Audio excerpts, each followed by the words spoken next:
Okay, the next thing we want to talk about is determining the behavior of a function around a vertical asymptote. And we're going to use one-sided limits to do this. For example, in exercise number 33 there,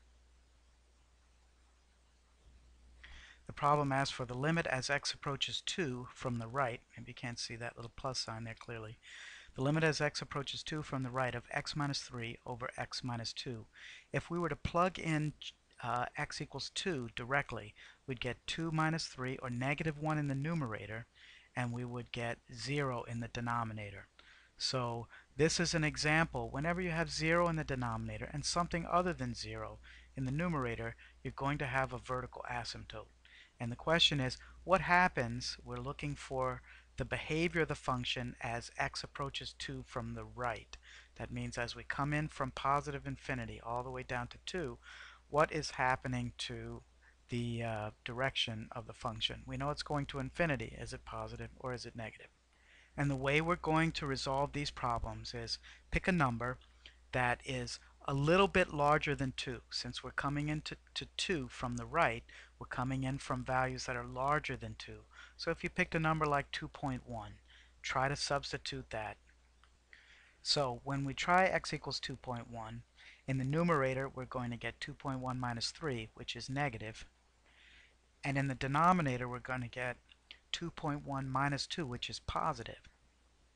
So we're going to end up with negative over positive, which tells us that the direction of this function as x approaches 2 from the right is going to negative infinity.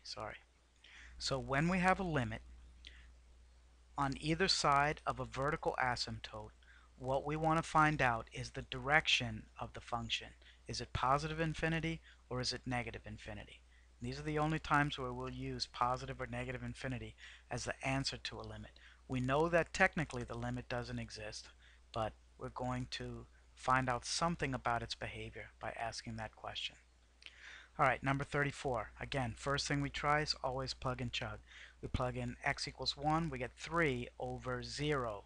We get 3 over 0, we know we have a vertical asymptote. It's not an indeterminate form. We know what's happening, we just don't know the direction of it. So we're going to choose a number that's slightly larger than 1, coming in towards 1 from the right. We're going to use x equals 1.1. And when we do that, we get 2 plus 1.1 is positive, 1 minus 1.1 is negative, and therefore the direction of the function on the right side of the vertical asymptote is that it's going to negative infinity. Okay, number 35, limit as x approaches 3 from the right, x squared over x squared minus 9. When we plug in, we get 3 squared, which is 9, and in the denominator we get 0. Again, 9 over 0. It's not indeterminate. It is a vertical asymptote. We want to find out what happens as x approaches 3 from the right. So we try x is equal to 3.1. In the numerator we're going to get something like 9 point whatever. It's always going to be positive.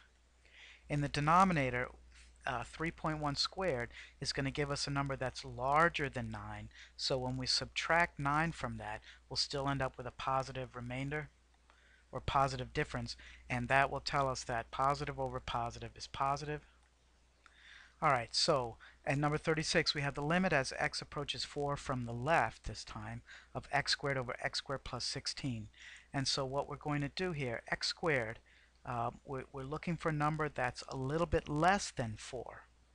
So we're going to try x equals 3.9. Okay, in the numerator we're going to get something close to 4 squared, something close to 16, which is positive.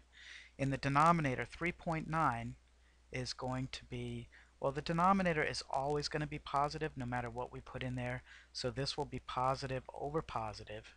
And so this is going to come out to be the limit as x approaches 4 from the left of x squared over x squared plus 16 is equal to positive infinity. This example where you have x squared plus 16 in the denominator, you should note that that can never be negative.